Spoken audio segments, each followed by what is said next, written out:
Hi, this is Carolyn, and I'm here with Aaron, and we are really excited to have Francie Barragan here with us. Francie played college tennis for NC State and was the assistant coach for NC State after graduating. She's the head coach at Methodist University and the director of professional tennis management at Methodist University, and also was the director of tennis at the MacGregor Downs Country Club in Cary, North Carolina. She was inducted into the Methodist University Athletics Hall of Fame, the Fayetteville, North Carolina Sports Hall of Fame, and named the PTR Pro of the Year, and she also received the USTA North Carolina Lifetime Achievement Award. She is currently the USTA Southern Manager of Coach Development and Training and the Tennis Service Representative for North Carolina. So, Erin, unlike us, she is definitely an expert. I read that bio when she sent it, but hearing it is even more impressive, Francie. So thanks for being with us. Thank you. Really, it just means I'm old. I've done a lot of different things. Somehow you look much younger than I do, though, so I doubt it. It just means you've been playing tennis a very long time and didn't start as an adult like Carolyn and I. True. Yes. I have been playing for a while. Yeah. Since Francie has dealt with a lot of adult recreational players, she has received a number of questions about playing combo or about playing people at different levels. So, Erin, can you start us off with the first question? Yeah. We wanted to talk about what we call the combo season in our southern section. We do have players that listen from all over the country, but we know that a lot of players listen from the 9 southern states that we're in. And so can you kind of explain? I know when I first started in tennis and I heard about our ranking system and someone said I'm a 2-5 or I'm a 3-5 or I'm a 5-0 or whatever, I was like, I have no idea what that meant until I went through the self-rating. Self-rating. Thank you. I was like, not self-ranking, the self-rating process. And then I was like, oh, okay, I'm a 2-5 based on this criteria. But then when it came to combo season that same year, because I started in the summer, in our area, we do combo season in the fall. And so when people were like, oh, I'm playing on a 5-5 team or a 6-5 team, I'm like, oh my gosh, they're really, really good. They're playing like pro tennis. And then I realized, and I want you to explain, it's actually the combination of the two players' rankings on the court. Correct? So kind of explain the levels. So combo doubles in the southern section does allow you to play with people that you wouldn't see throughout the year in your other leagues. So a 3-5 has some options. They can play 6-5 doubles, which is playing with the 3-0s, 7-5 doubles, playing with the 4-0s. And, one of the things we hear about leagues is, oh, I play against the same players all the time. Combo doubles gives you a great opportunity to see some new faces and some new partners as well. Yeah, that's great. So I actually play, so Carol and I are both 4-0, so I play 7-5 and 8-5. But tell us what it's like. Like, I know you coach a lot, so give us what you're hearing from players and what their experiences are playing as a combo and the levels that they are and what they like to play. Because I know we've talked about playing against lower level, higher level players. So right. Can you explain that? Whether you're in the southern section or outside of our section, I think there's tremendous benefits in playing with different skill levels. What I've seen in my personal experience in putting together league teams and encouraging people to play on leagues is that everybody wants to play up. We all want to play with that better player. We're just hoping that better player invites us to the courts that day to hit with them. But when I start asking players to maybe play with lower level players, then I kind of get that, well, I've got a doctor's appointment or I'm busy. I don't know. I can't make it that day. Whatever. Every Tuesday. All the excuses. Yeah. Every Tuesday in the fall, I'm booked. I can't play. Every single one. Yes. Yeah. But there's benefits to playing with players that are both stronger than you and weaker than you. And one of the best stories I've heard recently, a gentleman named Matt Knode, who used to be the coach at Baylor University, he said even at that level, his players would complain when they went to the practice court and they were playing with a player that might be lower in the lineup than them. And he finally told the guys one day, Djokovic, Alcaraz, and Federer, those guys, how often do they get to practice with someone that's better than them or even play a match against someone that's better than them? Really? For some of those guys, never. Never. Yet, are they getting worse? Because That's one of the points that players will make. Oh, I get worse when I play with lower level players. Djokovic isn't getting worse last time I checked. So I thought that was one thing I'd never thought about is if the higher level players can do that and benefit and put themselves in a situation to learn from every experience, whether it's a better player or maybe not as good of a player, then certainly we can at the recreational level as well. Yeah.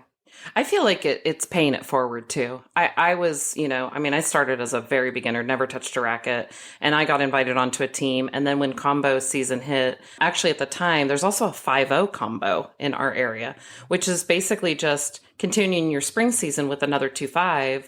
But man, did we win a lot at 5-0 and 5-5, But I also felt like I was asked to play on a little bit higher level teams than my skill set. And so when I got to that higher level, I paid it forward and I was willing to play on those 6-5, 5-5 and 6-5 teams because I feel like, other people brought me along. I felt like I should, kind of pay that back. I agree. It is giving it back. It also is meeting new friends. So one thing as a teaching pro that maybe will save your listeners some money is when I teach every clinic, every private lesson, I started out and I asked the players, what do you want to work on today?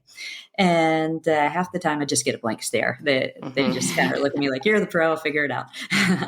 But the other half of the time, they usually have something in mind. And I'd say when they have something in mind, probably 80% of the time, it is something similar to, I played against a lobber the other day, and I know I'm a better player than them, but they gave me no pace, or maybe they hit a slice with no pace. And, I'm the 3-5 and they're a 3-0, but they just drove me crazy because they didn't give me anything to work with. And before I knew it, I had lost the match. And how do I beat those players that aren't giving me the pace I like? And I'm not able to get in a rhythm. And I know I'm a stronger player, but I don't know how to win those matches. And so they come to the pros, they want lessons on it. Well, really, that's good. The pros can give you a lot of good advice, but you can sign up for combo doubles and play against those lower rated players. You can ask the players at your club that might be a lower rated player that hit a lot of lobs. They might hit a lot of off pace slices and angles, and they want to play with you. You're a stronger player, so go up to them, ask to practice with them, ask to play with them. It'll make their day. And you can learn how to beat those players. Yeah. So when it comes time for league season, you're ready. The strategies that work for you and your game to beat those lobbers or those players that might not give you the pace. And I think that's something that our players often don't think about is taking the initiative to invite those lower rated players to play with them and how honored they'll be, but how you can tremendously benefit from it. I just learned that just now on this pod. I was today years old when I learned that because we always think, like you said, we go to a pro and ask, how do we do that? How do we hit against someone with less pace? But I have not thought about, and I've practiced with a lot of players that are ranked lower than me, but I haven't thought about going out and literally like making a formal invite to practice with them, for me to practice against that kind of pace and for them to practice against mine, right. That's really good advice. Thank you. Yeah. Yeah. And I always liked playing down because I know I've played 5-5, 6-5, 7-5, and 8-5. I'm hopefully not going to be the worst one on the court. So it always gives me a little bit of like, okay, today I can try different things. Yeah. I agree. That's why it's beneficial to play both up and down and at your skill level. All three are important, and really taking that approach of practicing at all different levels is going to help you in the long run tremendously. Yeah. Do you have any strategies when we're playing people with less pace? It's not easy, is it? No. First of all, I only hit hard and harder, Francie. I know you haven't seen me play, but that's my game, right, Carolyn? Yes. Hard and harder. There's nothing wrong with that, but it takes a lot of effort to generate your own pace. It's easier to use others' pace, yes, it takes a lot of effort. It takes a lot of footwork. You have to make sure you're balanced. You're using your legs. You're using your core to generate that pace. Have to add the spin too, because the spin will give you that consistency. But I think the toughest thing when you're playing with someone that doesn't give you the pace you like is gives you more time to think. And as we all know as tennis players, sometimes it's not great when we're thinking out there. And so when someone hits the ball hard, we don't have to think. We're just using their pace against them. But suddenly when we're given all that time, the key is to come up with your plan before the point starts and to stick with that plan, because you're going to be tempted to change. I know that I planned on taking this ball out of the air, but this would be a great opportunity to hit the perfect drop shot, when actually you're 5 feet behind the baseline and it's not the perfect opportunity. But your mind will play tricks with you if you have too much time on the tennis court. Right.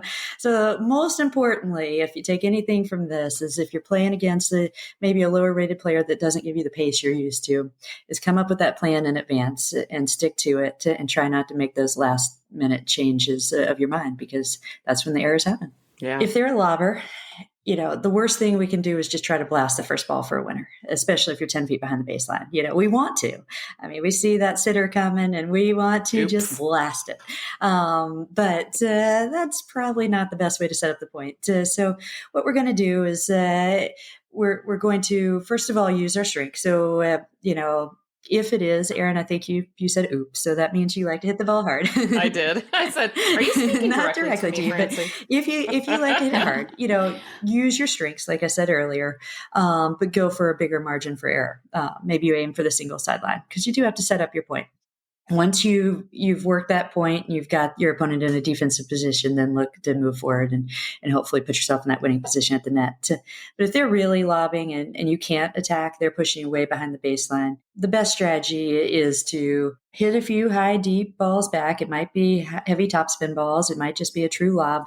Push them back as well. Once you push them back, you've got the open court to potentially hit angles, maybe even drop shots. You have time to take balls out of the air. But this is important. If you're going to hit lobs and take balls out of the air, you've got to communicate to your partner in advance and tell them, when we get in this lobbing rally, I need you to anticipate that a lob's coming back and cover your side. So when you're looking to take that ball out of the air, you would basically form a wall on the service line with your partner. You have to cover the lob.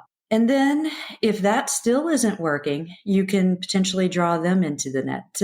If they're one of those baseliners that never misses and just isn't giving you the pace, then maybe off the return serve, we use like an angle slice or just a shorter ball to pull them in. And then you can hit the ball hard. You have a target. You can drive it up the middle. You can do whatever you need to do to win the point once they're up there. Those are just a few ideas. I'm going back to so many matches that I lost, wishing that I had thought about these tactics. Yes. Right, Carolyn? Yes. I'm literally like, I'm thinking of players that play this way. And I'm like, oh yeah, I thought I was going to win that because she had no pace and I can hit hard or whatever, But yeah, I wish I had these tactics before. Yeah, exactly. Or they lob constantly. And then I go, okay, I know I should take it out of the air. Yes. But then I'm not very good at taking it out of the air. Yeah, well, that's a hard shot. Like I said, the first key is that your partner's covering their side, or else we're going to get burned every time. The other thing is, if you're taking out of the air, if you've hit a lob and come in, they're back at the fence. So we don't have to be good. We don't have to blast that ball because they're right back there. So really, actually, sometimes that moderately paced volley, sometimes even a shank, a miss hit works better than a powerful shot because they're back at the fence already. So it doesn't have to be as good as we think in our minds that we have to make it. And then one more tactic, we talked about potentially having to hit some lobs back before we get the ball we want. I've found that if I lob over their net player's head, no one likes running for that ball.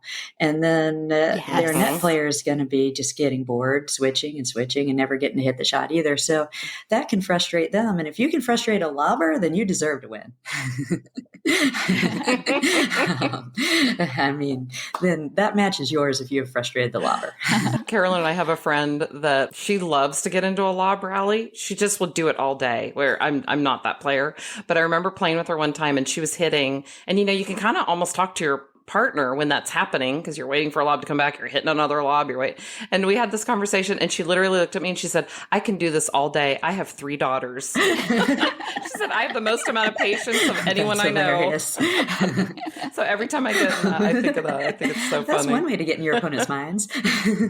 Thanks very much to Francie for coming on the podcast. We have one more episode with Francie where she'll discuss some tactics for playing against higher level players, what to do if your opponents are only hitting it to the lower rated player, and the craziest situation that ever happened to her on the court and involves Yellow Jackets.